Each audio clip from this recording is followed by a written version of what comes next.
नमस्कार विद्यार्थी मित्रांनो, मी विनोद नाईक. आपण पाहत आहोत इयत्ता 8वीचा विज्ञान, ज्याच्यामधील 18वा लेसन परिसंस्था. विद्यार्थी मित्रांनो, आतापर्यंत आपण वेगवेगळ्या परिसंस्थांचा अभ्यास मागील सेशन मधून केलेला आहे. आपण आतापर्यंत 4 सेशन पाहिले. याच्यामधून आपल्याला कळलं असेल की जैविक आणि अजैविक घटकांचा एकमेकांशी कसा संबंध असतो आणि ह्या ज्या परिसंस्था आहेत ते कशा प्रकारे जैविक आणि अजैविक घटकांवर अवलंबून असतात. त्याचप्रमाणे विद्यार्थी मित्रांनो, आपण वेगवेगळ्या प्रदेशातल्या वेगवेगळ्या ठिकाणच्या परिसंस्था पाहिल्या. त्याच्यामध्ये आपण बघितलं गवताळ प्रदेशातील परिसंस्था, जंगल परिसंस्था सुद्धा पाहिली आणि त्याच्यानंतर आपण बघितली जलीय परिसंस्था. त्याच्यामध्ये गोड्या पाण्याची परिसंस्था कशा प्रकारे कार्य करते आणि खाऱ्या पाण्यातली परिसंस्था कशा प्रकारे कार्य करते याच्याविषयी आपण जाणून घेतलं. आणि विद्यार्थी मित्रांनो, आपण सर्वात महत्त्वाची गोष्ट जी बघितली ती म्हणजे परिसंस्थेमध्ये असलेल्या विघटकांचं कार्य. डिकम्पोजर जर नसते तर अशा प्रकारे जर विघटन न झाल्यामुळे जे घटक उत्पादकांपासून पुढे चालत आलेले आहेत ते परत एकदा जमिनीत गेले नसते आणि त्याच्यामुळे हे चक्र कुठेतरी डिस्टर्ब झालं असतं. विद्यार्थी मित्रांनो, आता हा शेवटचा सेशन आहे ज्याच्यामध्ये आपण परिसंस्थेवर परिणाम करणारे काही घटक यांच्याविषयी जाणून घेणार आहोत आणि ह्या गोष्टी आपल्याला कशा टाळता येतील याचा सुद्धा विचार करणार आहोत. चला तर मग पाहूया 5वा सेशन परिसंस्था या लेसन मधला. आता इंटरनेटच्या सहाय्याने विद्यार्थी मित्रांनो लक्षात घ्या, सागरी परिसंस्थेत मानवी हस्तक्षेपामुळे घडलेल्या दुर्घटनांची माहिती आपल्याला घ्यायची आहे. म्हणजे सागरी परिसंस्था आपण मोठ्या प्रमाणावर लक्षात घ्या, आपली उपजीविका करण्यासाठी आपले कोळी बांधव मोठ्या प्रमाणावर मच्छीमारी करतात आणि त्याच्यामुळे भक्षक जे आहेत त्यांना छोटे मासे मिळत नाहीत किंवा मोठे मासे सुद्धा नष्ट होत चाललेले आहेत. खाडी परिसंस्था ही सागरी परिसंस्थेपेक्षा वेगळी कशी आहे याची सुद्धा आपल्याला घ्यायची आहे. मी थोडक्यात तुम्हाला सांगतो विद्यार्थी मित्रांनो, खाडी म्हणजे काय तर नदीचं मुख ज्याच्यामध्ये गोड पाणी आहे आणि समुद्राचं पाणी सुद्धा आत शिरलेलं आहे. म्हणजे दोन्ही प्रकारचं पाणी याच्यामध्ये आहे आणि त्याच्यामुळे सागरी परिसंस्थेपेक्षा खाडी परिसंस्था जी आहे ती थोड्याफार प्रमाणात वेगळी आहे. म्हणजे इथे गोड पाणी जास्तीचं आपल्याला मिळत असतं. याच्याविषयी अजून माहिती आपल्याला इंटरनेटच्या सहाय्याने मिळू शकते आणि ती माहिती आपण मिळवण्याचा प्रयत्न करूया. आपल्या गुगल सर्चच्या मार्फत, म्हणजे जे सर्च इंजिन आहे त्याच्या मार्फत आपण अशा प्रकारची माहिती मिळवू शकता. इथे पहा एक फार छान असं एक्झाम्पल दिलेलं आहे मधमाशींच्या संदर्भात. बघा, दिविजा नावाची एक मुलगी आहे जी टेकडीवर फिरायला गेली आणि तिथे फुलांवर मधमाशा भोंगावत होत्या. म्हणजे मधमाशांचं काम काय आहे तर मध गोळा करणं आणि तो मध गोळा करत असताना तिथे ही दिविजा गेलेली आहे.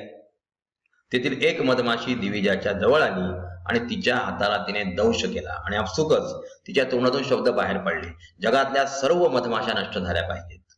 विद्यार्थी मित्रांनो, आपण अशा रागाच्या भरात एखादी गोष्ट बोलून जातो, त्याचप्रमाणे ही मुलगी सुद्धा अशा प्रकारची गोष्ट बोलून गेली. परंतु तिने नंतर विचार केला की जगातून अशा सर्व मधमाशा जर नष्ट झाल्या तर काय होईल.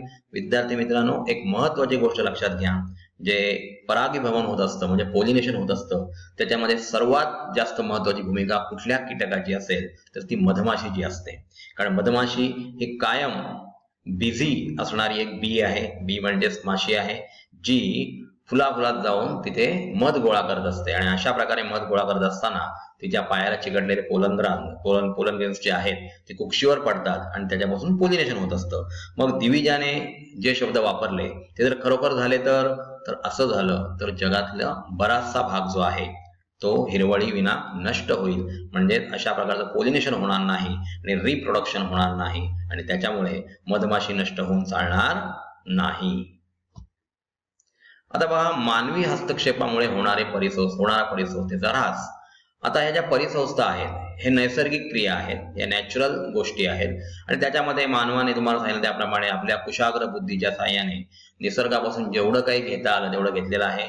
आता परिसंस्थेमध्ये सुद्धा मानवी हस्तक्षेप कसा होतो बघूया. मानवाच्या विविध कृतींचा परिसंस्थांच्या कार्यावर घातक परिणाम होतो. आता ह्या कृती कोणत्या आहेत तर उदाहरणार्थ खाणकाम आहे, मोठ्या प्रमाणात वृक्षतोड, यामुळे जमिनीचा वापर बदलू शकतो. आपण बघा, ट्रेनचे बोगदे तयार करायचे आहेत म्हणून आपण डोंगर पोखरले. त्याचप्रमाणे इंडस्ट्रियलायझेशन करायचं आहे, घरं बांधायचे आहेत, त्यासाठी आपण मोठ्या प्रमाणावर वृक्षतोड केली आणि त्याच्यामुळे जमिनीचा वापर हा वेगळ्या गोष्टीसाठी आपण वापरू लागलो आणि त्याच्यामुळेच सजीव आणि निर्जीव घटकांचे संबंधही बिघडू लागले. म्हणजे ह्याच्यामुळे परिसंस्थांचा ऱ्हास होऊ लागला.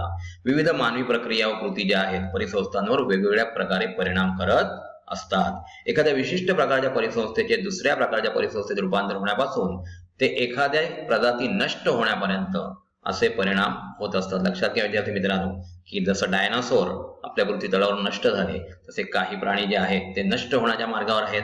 याचं कारण आपण त्यांच्या अधिवासात अतिक्रमण केलं, म्हणजे आपण एन्क्रोचमेंट केल्यामुळे हे प्राणी आता पृथ्वी तलावरून नष्ट व्हायला लागलेले आहेत। आता बघा, परिसंस्था ऱ्हासाला कारणीभूत ठरणाऱ्या काही मानवी प्रक्रिया आणि कृती, लोकसंख्या वाढ व संसाधनाचा वाढलेला वापर। विद्यार्थी मित्रांनो, आपल्याला बघा परिसंस्थेचा ऱ्हास याच्यामध्ये आपण बघतोय एक तळ आहे किंवा एक जलाशय आहे, त्याच्यामध्ये आपण निर्माल्य टाकतो, म्हणजे देवाची पूजा केल्यानंतर जे उरलेली फुलं वगैरे असतात किंवा देवाच्या अंगावरून काढलेली फुलं वगैरे असतात ते आपण अशा प्रकारे नदीत फेकून देतो। त्याच्यावर प्लास्टिक सुद्धा टाकलं जातं। आता प्लास्टिकमुळे पर्यावरणाचा ऱ्हास मोठ्या प्रमाणात होत असतो, कारण प्लास्टिक हे अविघटनशील आहे, ते विघटित व्हायला हजारो वर्ष लागतात, असं आपण प्रिव्हियस लेसन मध्ये पाहिलेलं आहे।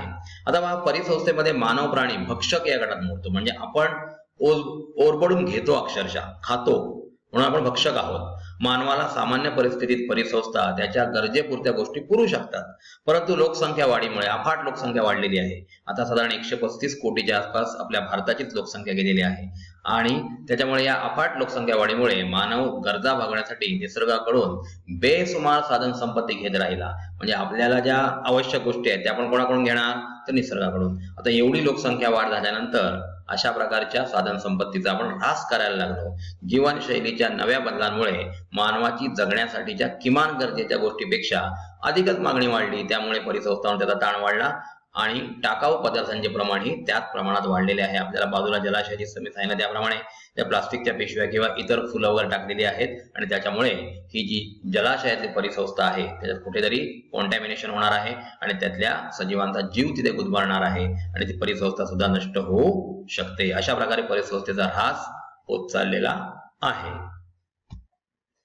शहरीकरण बघा, वाढत्या शहरीकरणाच्या सततच्या प्रक्रियेमुळे जास्तीची घरबांधणी व इतर पायाभूत सुविधांसाठी अधिकाधिक शेतजमीन, दलदलीचा भाग, पाणथळीचे क्षेत्र, जंगले व गवताळ प्रदेशाचा वापर होत आहे, आणि यामुळे परिसंस्थांमधील मानवी हस्तक्षेपामुळे परिसंस्था पूर्णपणे बदलतात किंवा नष्ट होतात। मग शहरीकरण वाढायला लागलं, औद्योगिक प्रकल्प आले की तिथे मोठ्या प्रमाणात शहरं निर्माण होतात, मग तिथल्या झाडांची कत्तल केली जाते, पाणथळीचं क्षेत्र निघून जातं, दलदलीचा भाग सुद्धा निघून जातो, शेतजमीन नष्ट होते, आणि अशा प्रकारे शहरीकरणामुळे परिसंस्थेचा ऱ्हास होत चाललेला आहे।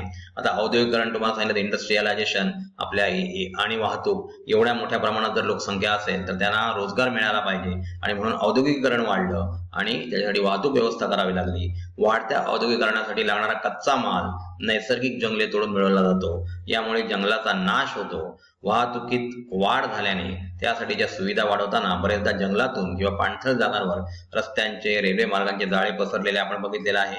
म्हणजेच आपल्या गरजा भागवण्यासाठी आपण उद्योगांना आणलं आणि त्याच्यापासून वाहतूक याच्यासाठी जलमार्ग किंवा रेल्वे मार्ग यांचं जाळं पसरवलं गेलं, आणि त्याच्यामुळे सुद्धा पर्यावरणावर त्याचा परिणाम झाला।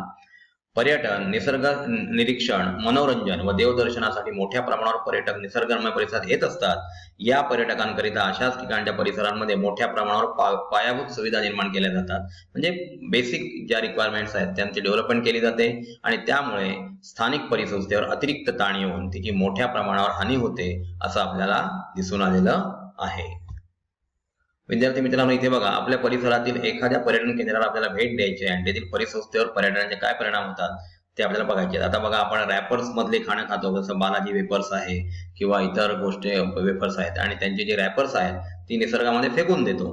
पर्यावरणामध्ये त्याचा ऱ्हास होताना यांचं डिकम्पोजिशन होत नाही आणि त्याच्यामुळे पर्यावरणाला हानी पोहोचते। आता मोठी धरणं, आपण आपल्या कामासाठी शेतीला पाणी मिळावं किंवा विद्युत ऊर्जा निर्माण करावी याच्यासाठी मोठी मोठी धरणं बांधली, तर धरणांमुळे मोठ्या प्रमाणावर जमीन पाण्याखाली जाते, त्यामुळे त्या भागातील जंगले किंवा गवताळ प्रदेशांचे जलीय परिसंस्थेत रूपांतर होते। म्हणजे जी जंगल किंवा गवताळ परिसंस्था होती तिचं रूपांतर कशात झालं, तर जलीय परिसंस्थेमध्ये। आता धरणांमुळे नदीच्या खालच्या बाजूचा पाण्याचा प्रवाह कमी होतो, याचा परिणाम म्हणजे पूर्वी वाहत्या पाण्यामध्ये तयार झालेल्या परिसंस्था आता नष्ट होतात, कारण धरणामुळे काय होतं, तर पाणी अडवलं जातं। ज्या वाहत्या पाण्यामध्ये ज्या जिवंत राहणाऱ्या परिसंस्था होत्या त्या आता हळूहळू नष्ट झाल्या, कारण हे पाणी काय केलं, तर अडवलं गेलं। आता बघा, धरणामुळे कोणत्या जैविक घटकांवर परिणाम होतो किंवा नदीतील वाहत्या पाण्यातील जैविक घटकांवर काय परिणाम होत असतील? विद्यार्थी मित्रांनो, हे जे घटक आहेत ते एकमेकांवर अवलंबून असतात आणि वाहत्या पाण्यामध्ये त्यांची वाढ होऊ शकते. एखाद्या ठिकाणी पाणी थांबवलं गेलं तर त्या जलाशयामध्ये ते प्राणी वाढू शकत नाहीत. म्हणजे असे विविध परिणाम त्या प्राण्यांवर होत असतात. आता सर्वात महत्त्वाचा पाठ म्हणजे बघा, आपण आपला भूभाग जास्तीत जास्त मिळवण्यासाठी युद्ध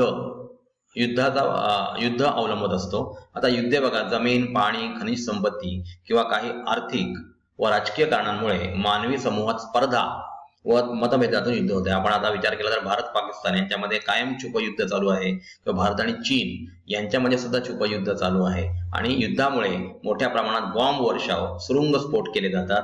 यामुळे फक्त जीवितहानी होते असे नाही, तर नैसर्गिक परिसंस्थांमध्ये सुद्धा मोठे मोठे बदल होत असतात किंवा ते नष्ट सुद्धा होत असतात. म्हणून अशा प्रकारची युद्ध थांबवली पाहिजेत आणि निसर्गाकडून आपण ज्या गोष्टी ओरबडून घेतोय त्यांना कुठेतरी लगाम घातला पाहिजे, जेणेकरून परिसंस्थांचा ऱ्हास होण्यापासून वाचेल आणि आपली ही सुंदर सदाहरित जी वसुंधरा आहे तिचं आपण जतन करू शकू. अन्यथा पुढच्या काही पिढ्यांमध्ये ही पृथ्वी नष्ट होऊ शकते आणि त्याच्यामुळे आपणच आता याच्यासाठी विद्यार्थ्यांनीच पुढाकार घेतला पाहिजे आणि अशा प्रकारच्या परिसंस्थांना वाचवलं पाहिजे.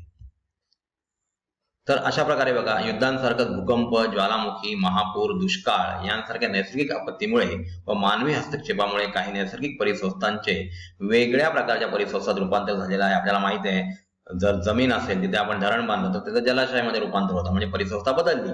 आता काही परिसंस्थांचा ऱ्हास होतो तर काही परिसंस्था समूळ नष्ट होतात, म्हणजे पूर्णपणे त्या नेस्तनाबूत होतात. नैसर्गिक परिसंस्था जीवावरणातील संतुलन राखण्यात महत्वाची भूमिका बजावतात आणि म्हणून त्यांचे संरक्षण करणे महत्वाचे ठरते. आता इथे बघा चित्र दिलेलं आहे काही. आपल्याला हा उपक्रम आहे. जलाशय दिसतंय किंवा वाळवंटातल्या आपल्या परिसंस्था दिसतात, कॅक्टस सुद्धा दिसत आहेत बघा. आपल्या परिसरातील एखाद्या परिसंस्थेला भेट द्या. त्यातील असणाऱ्या जैविक आणि अजैविक घटक एकमेकांवर कसे अवलंबून असतात त्याचं प्रेझेंटेशन आपल्याला सादर करायचं आहे.